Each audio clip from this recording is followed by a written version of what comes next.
ويسر لي أمري واحلل عقدة من لساني يفقه قولي أعوذ بكلمات الله تامة من شر ما خلق. السلام علیکم ورحمۃ اللہ وبرکاتہ۔ آج ہم امام نووی کی اربعون نووی میں سے حدیث نمبر 21 دیکھیں گے انشاءاللہ، پر اس سے پہلے ہم ایک جھپک امام نووی کو تھوڑا سا جان لیتے ہیں۔ ان کا جنم سن 1233 میں سیریا میں ہوا تھا۔ یہ ایک سنی شافعی مذہب کے عالم تھے۔ ایک بار کا واقعہ ہے جب انہوں نے عام جنتا کی مدد کرنے کے لیے مملوک سلطنت سے گزارش کی کہ ان لوگوں پر جو بھاری محصول لگایا، جو ٹیکس لگایا ہے، اسے کم کیا جائے۔ اس کے بدلے میں امام نووی کو سلطنت سے صرف دھمکی ملی، تو انہوں نے جواب دیا، خود کی بات ہے تو دھمکیاں مجھے نقصان نہیں پہنچاتی ہیں اور نہ ہی میرے لیے کوئی مطلب رکھتی ہیں۔ وہ مجھے حاکم کو نصیحت کرنے سے باز نہیں رکھیں گے، کیونکہ مجھے یقین ہے کہ یہ مجھ پر اور دوسروں پر واجب ہے۔ کیا واجب ہے؟ یہاں پہ حاکم کو یعنی کہ بادشاہوں کو نصیحت دینا۔ سبحان اللہ۔ ان کے اس جملے سے ان کی بہترین شخصیت کا اندازہ ہم لگا سکتے ہیں۔ تو آئیے دیکھتے ہیں ایک بہت ہی خوبصورت حدیث جس کے راوی ابو عمرو اور انہیں ابو امرہ سفیان بن عبد الثقفی رضی اللہ عنہ بھی کہتے ہیں۔ میں نے عرض کیا، یا رسول اللہ صلی اللہ علیہ وسلم، مجھے اسلام کے بارے میں کچھ بتائیے جس کے بارے میں آپ کے سوائے کسی اور سے نہیں پوچھ سکتا ہوں۔ آپ صلی اللہ علیہ وسلم نے فرمایا، کہو میں اللہ پر یقین کرتا ہوں، اور پھر ثابت قدم رہو۔ ہم سب نبی صلی اللہ علیہ وسلم کے طائف کے واقعے سے اچھی طرح واقف ہیں، تو بہت اچھی طرح سے اس قصے کو ہم جانتے ہیں، اور یہ بھی جانتے ہیں کہ لوگوں کی بے رحمی کے بعد بھی نبی صلی اللہ علیہ وسلم نے ان سے امید لگائی تھی کہ شاید اس بستی سے بھی کوئی ایمان لائے گا۔ جی، اسی بستی سے سفیان بن عبدل اس طائف سے نکل کر آئے تھے اور انہوں نے شہادت بھی لی۔ یہاں دو باتیں مجھے سوچنے کی لگی۔ پہلا تو یہ کہ اگر کسی نے مجھے ذلیل کیا ہوتا تو میرا رویہ کیا ہوگا؟ کیا میں انہیں معاف کر پاؤں گی؟ کیا میں انہیں دوسرا موقع دے پاؤں گی؟ کیا میں ان کے اوپر رحم دکھا پاؤں گی؟ یہاں کیا سیکھ ملتی ہے ہمیں نبی صلی اللہ علیہ وسلم نے؟ انہوں نے اس دن وہاں پر طائف میں لوگوں پر رحم کیا، لوگوں کی طرف معافی دی، لوگوں کو معافی دی۔ سبحان اللہ۔ ہمیں بھی انشاءاللہ یہاں سے ایک لیسن ملتا ہے کہ ہم بھی لوگوں کو معاف کر پائیں انشاءاللہ۔ اور دوسری بات یہ کہ سفیان رضی اللہ عنہ نے اسلام نیا قبول کیا تھا جب انہیں یہ صلاح ملی، یہ حدیث ملی، تو نبی صلی اللہ علیہ وسلم نے بس 3-4 الفاظوں میں اس بات کو بہت خوبصورتی سے پہنچا دیا۔ سبحان اللہ، یہ بالکل ایک میریکل ہے جو نبی صلی اللہ علیہ وسلم کو دیا گیا تھا، اس طرح سے بولنا۔ لیکن اگر مجھے کوئی مل جائے جس نے نئے سلے سے اسلام قبول کیا اور اپنی زندگی کی نئی شروعات کی، تو میں ان سے کس طرح کی بات کروں گی، کیا صلاح دوں گی اور ان کی مدد کیسے کروں گی؟ کیا میں نے کبھی اس بارے میں سوچا ہے کہ اگر کوئی نئی مسلمان مجھے ملے بہن تو میں ان کو کس طرح سے مدد کرنا چاہوں گی؟ یا پھر میں ان کے پیچھے ملا بن جاؤں گی کہ ارے یہ نئی مسلمان ہے لیکن اب تک عبایا نہیں پہنا، ابھی تک نام نہیں بدلا، وغیرہ وغیرہ کی باتیں۔ اللہ مدد کرے۔ ہم نے سنا ہوگا ایک کانسیپٹ ہے NLP، یعنی کہ نیورو لنگوسٹک پروگرامنگ جسے کہتے ہیں۔ اس میں ہوتا یہ ہے کہ 3 ٹائپس آف لرننگ ہوتی ہے۔ ایک ہوتی ہے آڈیو، یعنی کہ بولنا اور سننا، اور دوسرا ہوتا ہے ویژول، یعنی کہ دیکھنے سے سیکھنا اور دکھا کر سیکھنا، اور تھرڈ ون ہوتا ہے جو کینیستھیٹک کہتے ہیں، جو محسوس کرنا اور کسی کام کو کرنا۔ یہ 3 طرح کے مین کانسیپٹس ہوتے ہیں NLP میں۔ یہ بات ہم کو پتا چلی ہے ابھی ریسنٹ ریسرچز کے دوران، نئے بکس نکل آئے ہیں، بٹ اس حدیث کو اگر ہم تھوڑا سا دھیان سے دیکھیں گے تو اس حدیث کو ہم بہت ہی آسانی سے 3 حصوں میں بانٹ سکتے ہیں۔ پہلے نبی صلی اللہ علیہ وسلم نے کہا قل، یعنی کہ کہو، یہ ہماری ہو گئی آڈیٹری میتھڈ. تو اس طرح سے امپیکٹ زیادہ ہوتا ہے، ہر بات کا اثر بہتر ہوتا ہے. تو نبی صلی اللہ علیہ وسلم نے کہا قل یعنی کہو، اور پھر انہوں نے کہا آمنت باللہ یقین کرو. یقین کس بات پہ کریں؟ اللہ پر. اور تھرڈ بات کہی استقامت، یعنی کہ ثم استقم. کیا کرنا ہے؟ ایکشن کرنا ہے. استقامت کیسے کریں گے؟ کوئی کام کرنا ہے، ڈیڈ کرنا ہے انشاءاللہ. تو آگے دیکھتے ہیں، جب کوئی مسلمان بنتا ہے تو بتائیے ایمان پہلے دل میں آتا ہے یا پھر زبان پر؟ کوئی جواب دینا چاہے گا؟ ٹائم کم ہے تو پلیز اگر کوئی اس بات کا جواب دینا چاہے تو پلیز فوراً انمیوٹ کر لیں. ایمان پہلے انسان کے دل میں آتا ہے یا پھر زبان پہ آتا ہے؟ اگر کوئی دل نئے میں. مسلمان جزاک اللہ خیر، بالکل صحیح بات ہے. ایمان اگر دل میں ہو تو ہی بات زبان پر آئے گی، رائٹ؟ فار ایگزامپل اگر ایک پودا لگا رہے ہیں تو جڑ ہوگی تو شاخیں ہوں گی، پھر پتے ہوں گے، پھر پھول اور پھل ہوں گے. کیا بنا جڑ کے پودے میں پھول آئیں گے؟ بالکل نہیں. اسی طرح اگر دل میں ایمان نہیں ہے تو زبان پر ذکر کرنا یا پھر اپنی نمازیں پڑھنا کوئی معنی نہیں رکھتا.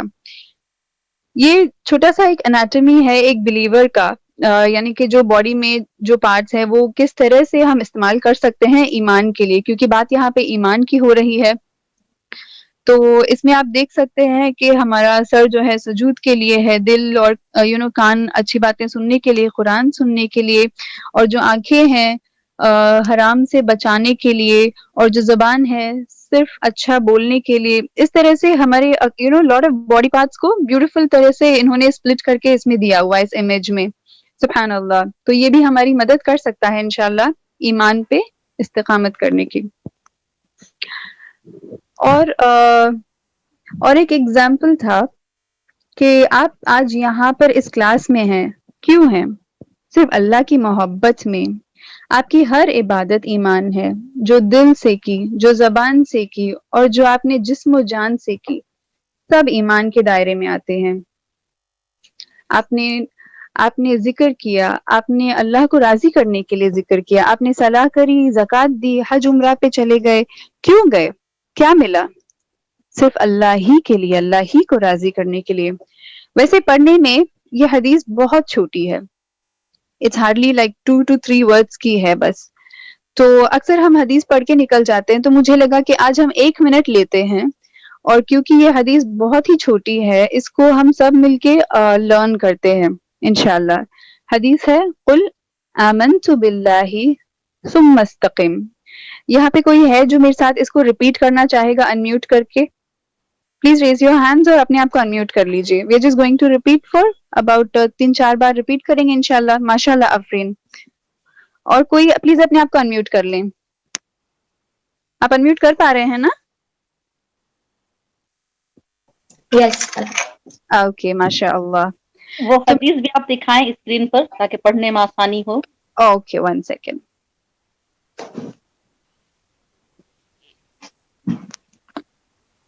جی ہم یہ لاسٹ لائن انشاءاللہ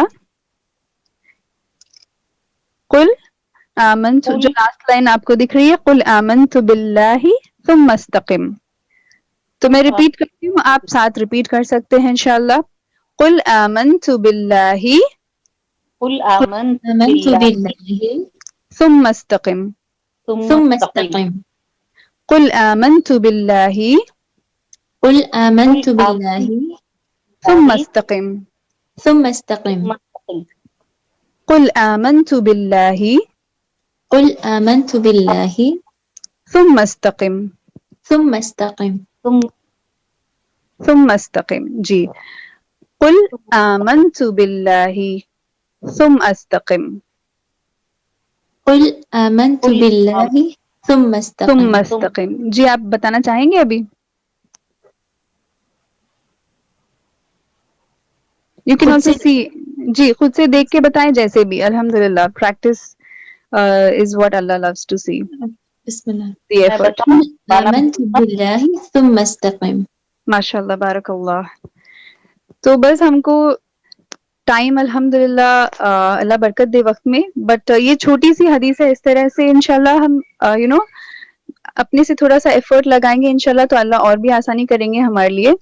جزاک اللہ خیر سسٹرز اتنے بیوٹیفلی پارٹیسپیٹ کرنے کے لیے. تو میں آگے بڑھتی ہوں اس سیشن میں کہ جس طرح سے انٹرنیٹ ایک چھوٹا سا ورڈ ہے پر اس کے اندر ایک پوری دنیا بسی ہے، اسی طرح اس چھوٹی سی حدیث میں آپ کا اور میرا سارا دین سما جاتا ہے. ہم نے دل میں یقین کرنے اور بولنے پر تو اب بات کر لی، پر جو آخری حصہ ہے اس حدیث کا یعنی کہ ثابت قدمی اسٹیڈ فاسٹ یعنی استقامت سے، اس کی مراد کیا ہے؟ اس سے کیا مراد ہے اس بات کی؟ اللہ نے ہمیں قرآن اور حدیث کے ذریعے سب کچھ بتایا، جو کام جائز ہے اور وہ کام جو منع ہے. استقامہ جو لفظ ہے وہ اقام یعنی سیدھے راستے سے ہے. ان میں وہ کام بھی آتے ہیں جو کنٹینیوس یعنی مسلسل ہوتے ہوں، یعنی جو صحیح راستے پر ہوتے ہوں. فار ایگزامپل دن میں کم سے کم 17 بار ہم یہ پڑھتے ہیں سورہ فاتحہ میں اہدنا الصراط المستقیم، یعنی کہ کوئی بتانا چاہے گا میننگ؟ اللہ میں تو ہدایت مانگتی ہوں سیدھے راہ کی. بالکل، guidance, right, guidance to be on the straight path, سیدھے راستہ. پر اس کے ساتھ ساتھ ایمان میں جو ہے نہ کرنے کے کام بھی ہیں. سیدھے راستے پر چلنا صرف نیک کام کرنا ہی نہیں بلکہ برے کام سے روکنا بھی ہے اپنے آپ کو.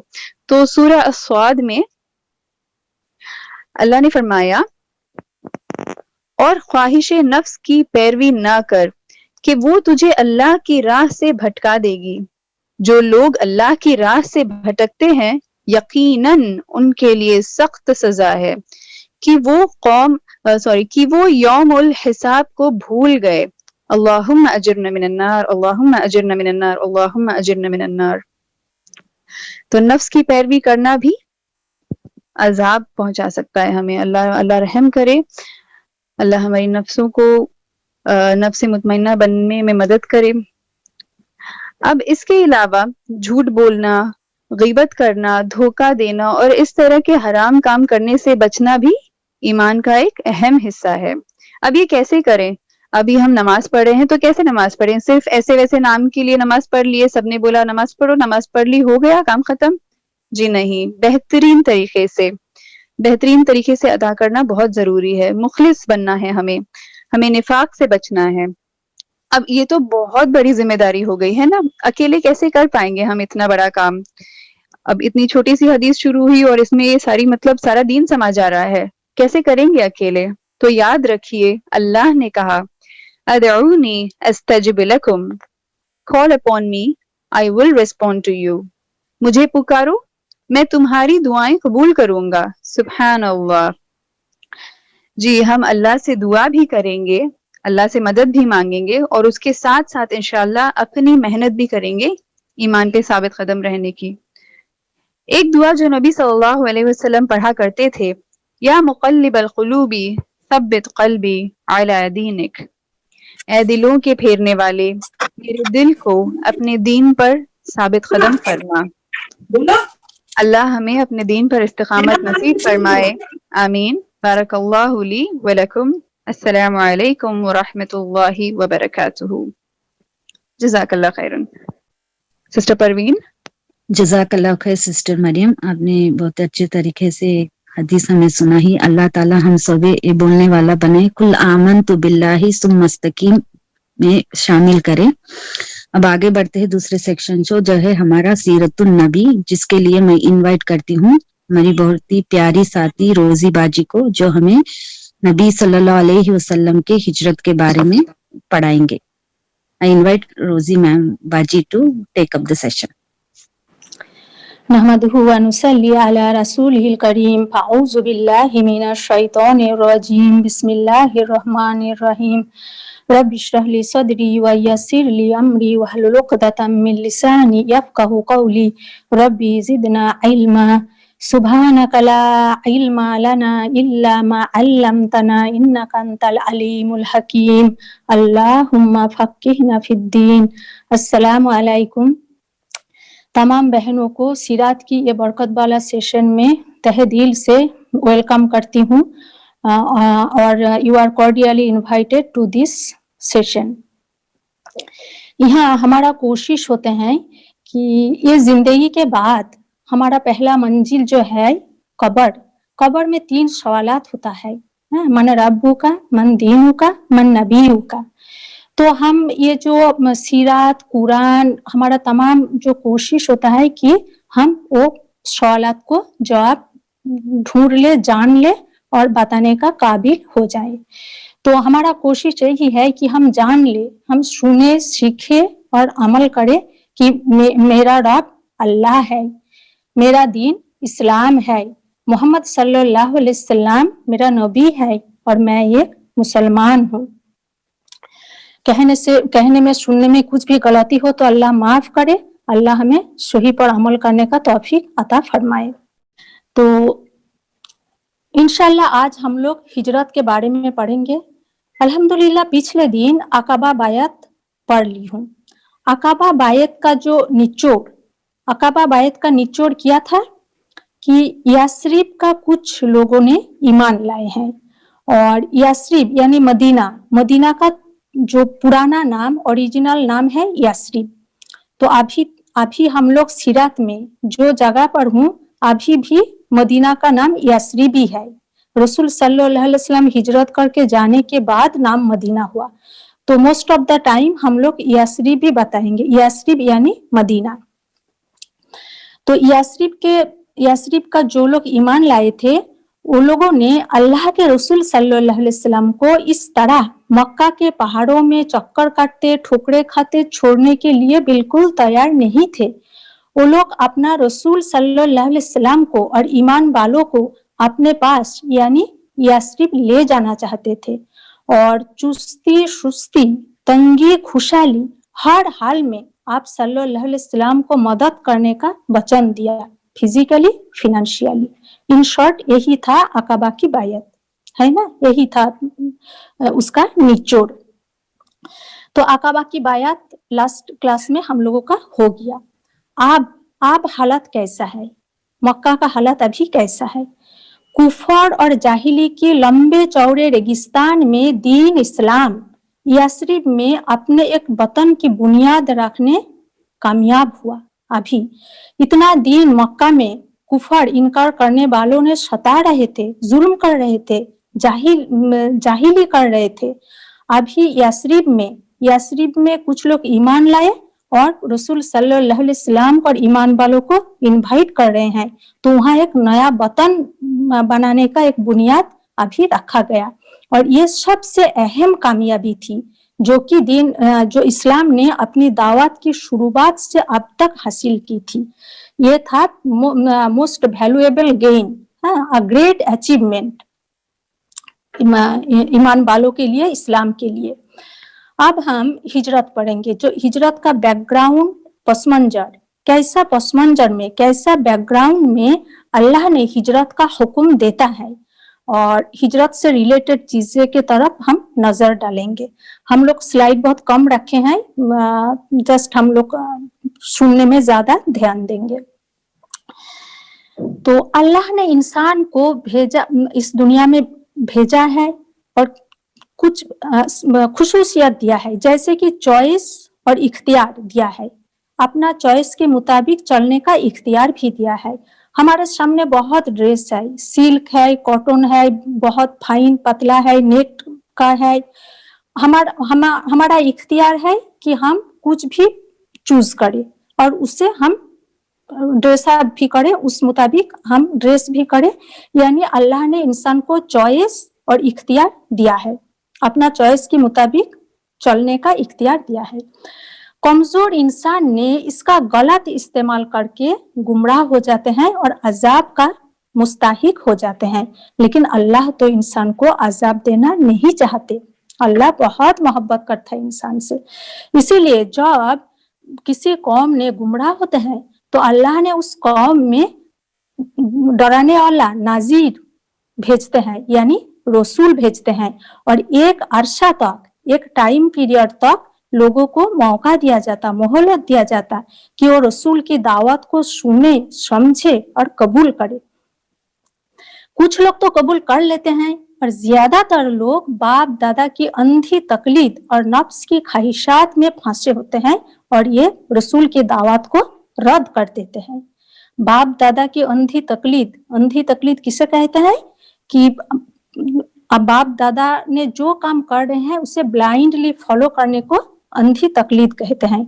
और नफ्स की ख्वाहिशात किसे कहते हैं कि मेरा नफ्स, मेरा दिल जो चाह रहे हैं, वो जायज या नाजायज, बेनिफिशियल या हार्मफुल कुछ नहीं समझता है। दिल चाह रहे हैं, दिल जो चाह रहे हैं वही करना, वही है नफ्स की ख्वाहिशात। और ऐसे मरहले में जो कम्युनिटी वो भी गुमराही से हट धर्मी बन जाते हैं और नबी से मुजेजा यानी मिराकल भी तलब करते हैं कि आप तो अल्लाह के रसूल हो, अल्लाह आपको वही नाजिल करते हैं आप पर, आप ये दिखाइए, वो दिखाइए, ये लाइए, वो लाइए। इसी तरह मुजेजा यानी मिराकल भी तलब करते हैं और अक्सर मुजेजा पेश भी कर दिए जाते हैं। रसूल सल्लल्लाहु अलैहि वसल्लम भी चांद को दो टुकड़ा करके दिखाया था और भी कितना सारा मुजेज़ात दिखाया था। लेकिन इन सब के बावजूद भी इनकार करने वालों ने इनकार पर कायम रहे तो क्या होगा? तब तो फैसला हो गया कि अब नबी को इस कौम के दरमियान से चला जाना चाहिए ताकि कौम पर अजाब आए, क्योंकि नबी रसूल की मौजूदगी में, उनका प्रेजेंस में अजाब नहीं होता, तो इस कौम के दरमियान से चला जाना चाहिए। सूरा बनी इसराइल में अल्लाह ने इस तरीके की वजाहत फरमाई है कि ये लोग यानी मक्का के इनकार करने वालों अपनी बदबख्ती के इंतहा पर पहुंचकर आप सल्लल्लाहु अलैहि वसल्लम को बहुत जल्द इस बस्ती यानी मक्का से निकालने पर मजबूर कर देंगे। अगर ऐसा हुआ तो आपके बाद वो भी यहाँ यानी मक्का में इत्मीनान के साथ नहीं रह सकेंगे। आपसे पहले जो रसूल हमने भेजे हैं सबके साथ यही दस्तूर रहा है और अब भी इसमें कोई तब्दीली नहीं होगी। हकीकत में हम क्या देखता है, रसूल के साथ बरकत जुड़ा हुआ है। अगर रसूल को उस बस्ती से निकाल दिया जाए तो बरकत भी निकाला जाएगा ना। फिर इसी दौर की कलाम में यानी इसी दौर में जो आयत नाजिल हुए उसमें बार बार हिजरत के लिए साफ साफ इशारे आते हैं, क्लियर इंडिकेशन। जैसे कि सूरा अनकाबूत, सूरा अनकाबूत जो हमारा स्लाइड नंबर 5 में है, सूरा अनकाबूत में हिदायत दी गई है कि मेरे जमीन बहुत वसी है, चाहे घर बार छूट जाए लेकिन मेरी बंदगी ना टूट पाए। यानी ये दुनिया बहुत बड़ा है, वसी है, अल्लाह का जमीन, घर बार छोड़ सकते हो लेकिन अल्लाह का बंदगी, अल्लाह का इबादत नहीं छोड़ सकते। उसमें रुकावट नहीं आना चाहिए। इस जगह में नहीं हो रहे, दूसरा जगह चले जाओ, अल्लाह का जमीन तो बहुत बड़ा है। तो ये जो हिजरत में डर किस बात की? मेनली की अनसर्टेनिटी की डर। अगर हिजरत करोगे तो क्या होगा? ज्यादा से ज्यादा जो खतरा हो सकता है वो मौत का खतरा है। लेकिन मरना तो हर एक को एक दिन है ही, एक दिन तो मरना है ही और पलट कर अल्लाह ही के पास आना है। तो अगर अल्लाह की राह में हिजरत में मौत आए तो फिक्र किस बात की? फिर घर बार छोड़ने का, हिजरत करने का दूसरा डर क्या था? माशी यानी रोजी रोटी की बदहाली का है कि इस जगह छोड़ के हम दूसरे जगह हिजरत करके चले जाएंगे तो वहां हमारा रिज़्क का सोर्स ऑफ इनकम क्या होगा? माशी का, रोजी रोटी का बदहाली का डर भी है। इस बारे में भी ईमान वालों को ईमान को मजबूत किया गया कि रिज़्क का मामला बिल्कुल अल्लाह के हाथ में है। अल्लाह जिसे चाहे बेहिसाब रिज़्क अता करते हैं। जमीन में चलने वाले कितने जानदार है जो अपने रिज़्क अपने साथ उठाए नहीं फिरते हैं। ये जो परिंदा, ये जो चींटी, कितना छोटा छोटा इंसेक्ट, कितना कुछ है, किसी ने खाना स्टॉक करके नहीं रखते, लेकिन अल्लाह ने सबका रिज़्क मुहैया किया है। इसके अलावा इसी दौर में सूरा बनी इसराइल में हिजरत के लिए दुआ भी सिखाई गई जो हम लोग बार बार पढ़े हैं ना, रब्बी अदखिलनी मुदखला सिद्की वाला दुआ। इसी तरह बहुत सारे इशारा इसी दौर के कलाम में मिलते हैं जिसमें ऐसी हालत से, कैसा हालत? मक्का में अभी जो हालत है ऐसी हालत से निपटने के लिए जिस तरह का तैयारी का जरूरत थी उस तरफ तवज्जो दिलाया गया, उसी तरह की आयत भी नाजिल हुआ। आखिरत पर पुख्ता यकीन, दुनिया की नियामतों का जो आरजू वो दिलों से खोद खोद कर निकाल फेंकना, तौहीद खालिस और उसके तौहीद का जो रिक्वायरमेंट्स उसे अच्छी तरह जहन में घुसा लेना, अल्लाह पर मुकम्मल भरोसा, तवक्कुल, नमाज कायम करना, ये सारे बुनियादी थी जिन पर ईमान वालों के तरबियत की जा रही थी इसी पीरियड में। तो हकीकत में जो मक्की पीरियड ये है प्रिपरेटरी पीरियड, तरबियत की दौड़, तैयारी की दौड़। जैसे कि बचपन में तैयारी होता है उसी तैयारी की बुनियाद पर फ्यूचर बनते हैं।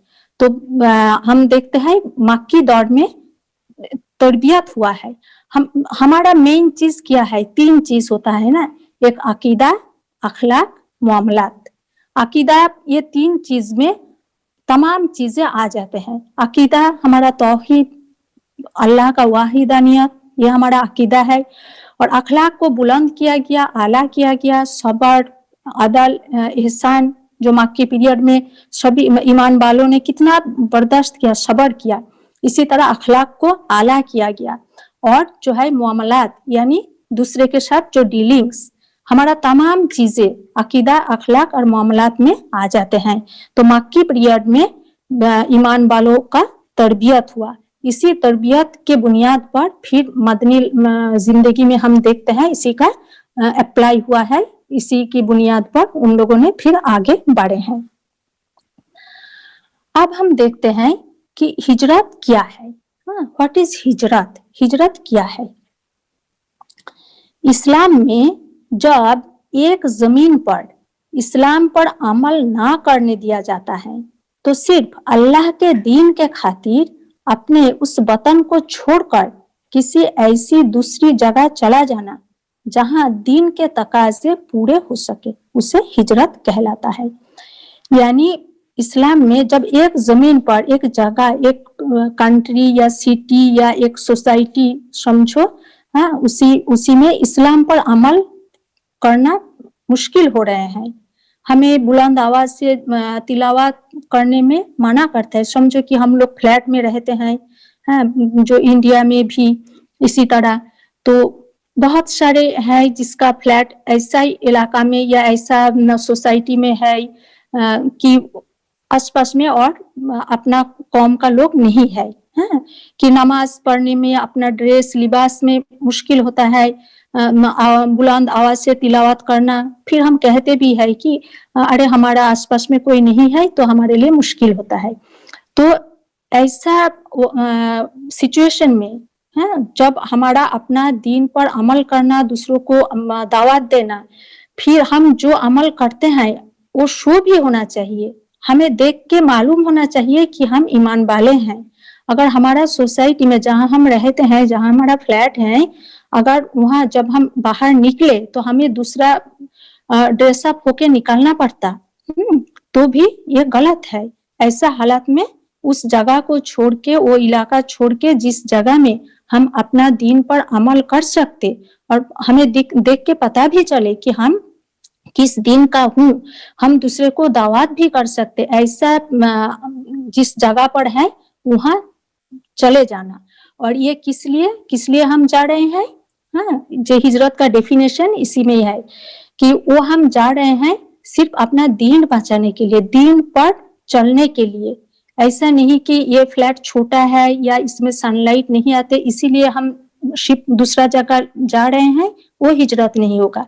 यहाँ से मेरा ऑफिस दूर है, वहां से नजदीक है इसीलिए जा रहे हैं, वो भी नहीं। यहाँ दीन से चलना मुश्किल हो रहा है, सिर्फ दीन के खातिर जाना, ऐसी दूसरी जगह चले जाना जहाँ दीन का जो रिक्वायरमेंट्स वो पूरा हो सके, उसे हिजरत कहलाता है। तो अभी अगर हम हिजरत ये वर्ड यूज करते हैं, बताते हैं, तो क्या समझ में आते हैं?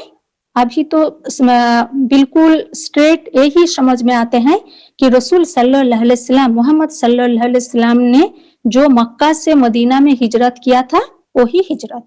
अभी हम लोग हिजरत का माने यही समझते हैं कि रसूल सल्लल्लाहु अलैहि वसल्लम मक्का से जो मदीना में आए थे वही हिजरत।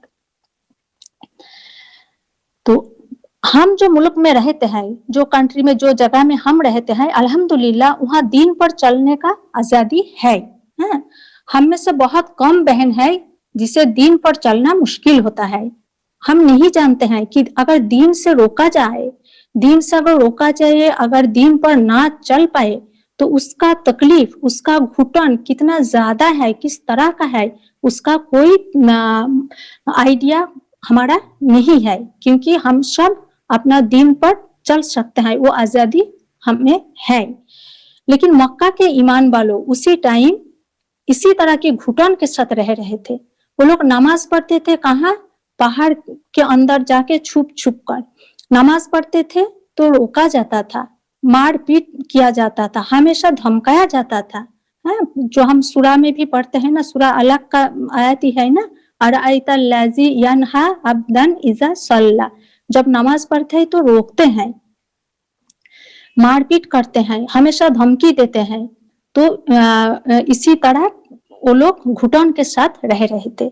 और ईमान वालों के लिए ये चीज जायज नहीं कि वो किसी भी कोई अपना बिजनेस या मकान, घर, जमीन, जायदाद या रिश्तेदारों के खातिर किसी ऐसी जगह पर चिमटा कर रह जाएं जहां इस्लामी जिंदगी बसर करना मुश्किल है, इस्लामी जिंदगी बसर नहीं कर पा रहे हैं, ऐसा जगह पर चिमटा कर रहना जायज नहीं है।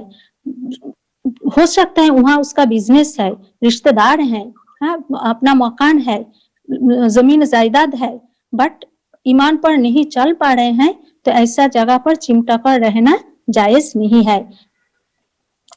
यहाँ ये बात भी समझ लेना चाहिए कि ईमान वालों के लिए किसी निजाम कुफर के तहत जिंदगी बसर करना दो सूरतों में जायज है। अभी अभी हम क्या बोला कि अपना बिजनेस या मकान या रिलेटिव्स के खातिर ऐसा जगह पर ना रहें जहां दिन पर चलना मुश्किल है। फिर अभी क्या बोल रहे हैं कि दो सूरतों में ऐसा जगह पर रह सकते हैं।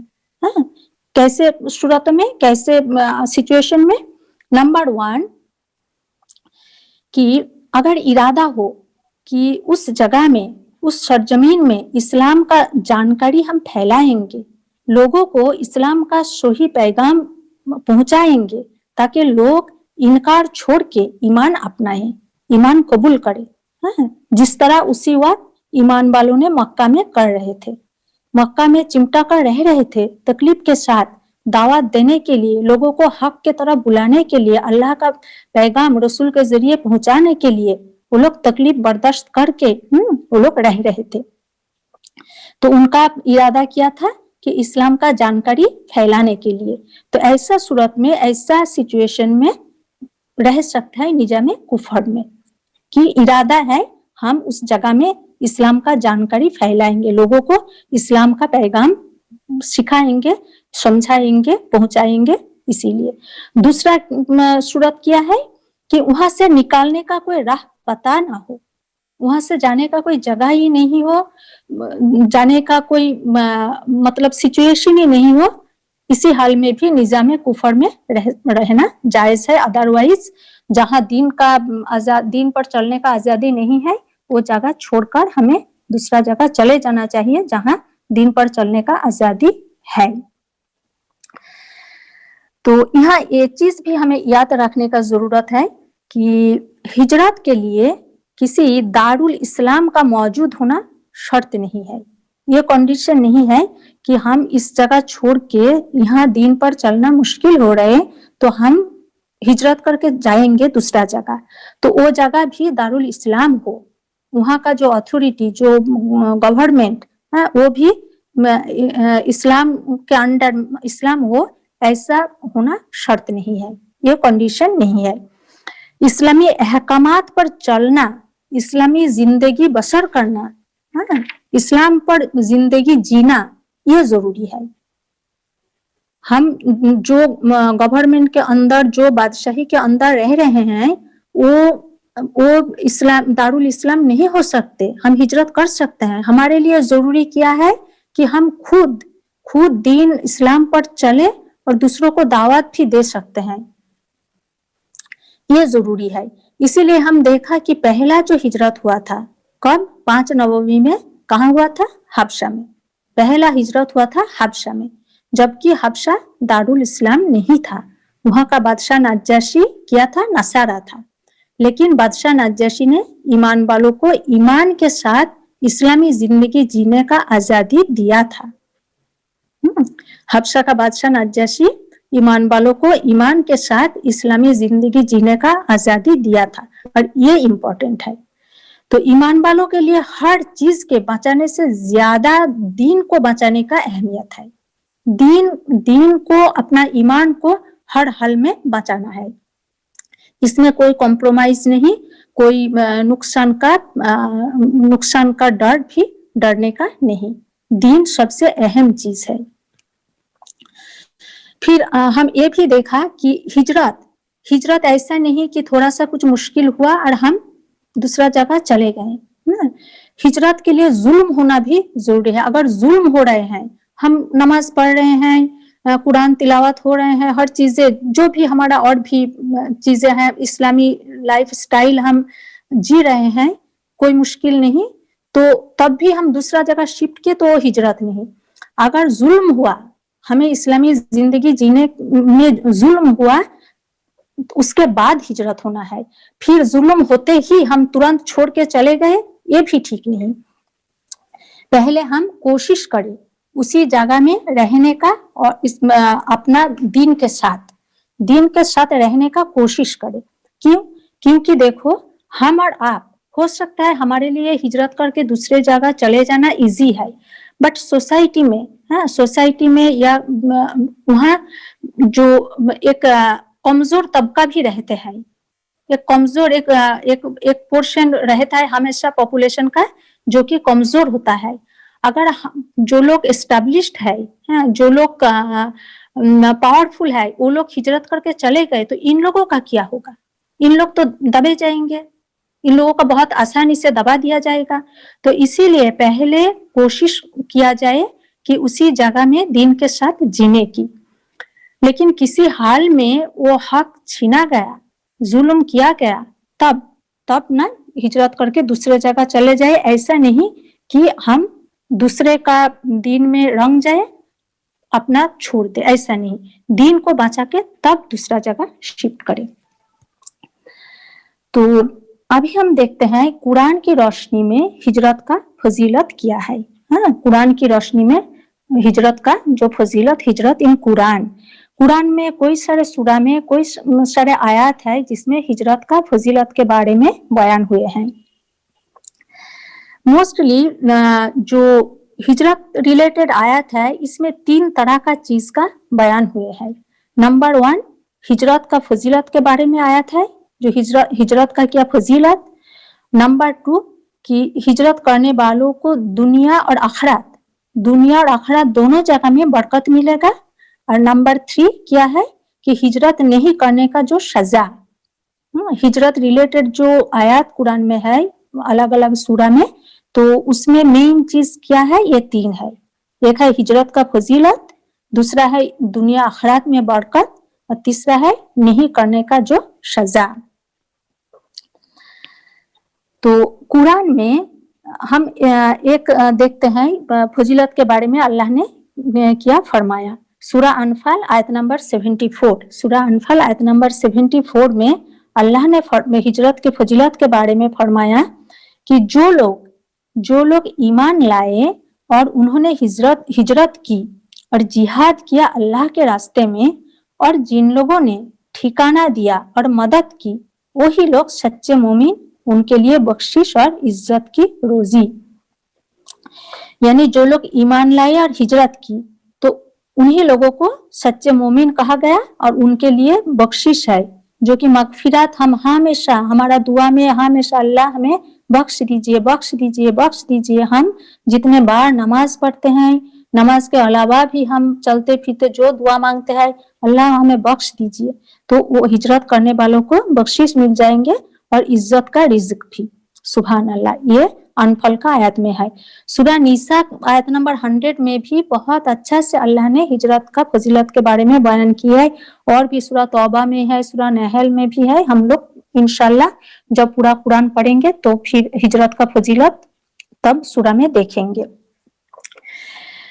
तो हिजरत के बारे में हदीस में क्या बताते हैं? हदीस में भी हिजरत के फजीलत के बारे में बहुत बातें बताई गई हैं। सही मुस्लिम में एक हदीस है जिसका माफहूम इस तरह है कि इस्लाम पिछले गुनाहों को खत्म कर देता है और हिजरत साबिका खताओं को मिटा देती है और हज गुज़िश्ता कोताहियों को माफ कर देता है। यानी हिजरत क्या करते हैं? साबिका यानी पुराना खताओं को मिटा देती है। यहाँ 3 चीजों का ये जो पर्टिकुलर ये हदीस में ये 3 चीजों का फजीलत बताए गए हैं, इस्लाम, हिजरत और हज का। तो हिजरत के बारे में क्या बताया गया है कि हिजरत साबिका खताओं को मिटा देती है। साबिका यानी पुराना, पिछला जो हो चुके हैं, खताओं यानी जो गलती चूक ये सारे। तो हिजरत करोगे तो ये साबिका खताओं को मिटा देती है हिजरत। सुभान अल्लाह। तो ये इतना अहम चीज है। तो अभी हम देखते हैं कि हिजरत का जो सिग्निफिकेंस, हिजरत का सिग्निफिकेंस के तरफ थोड़ा ध्यान देते हैं।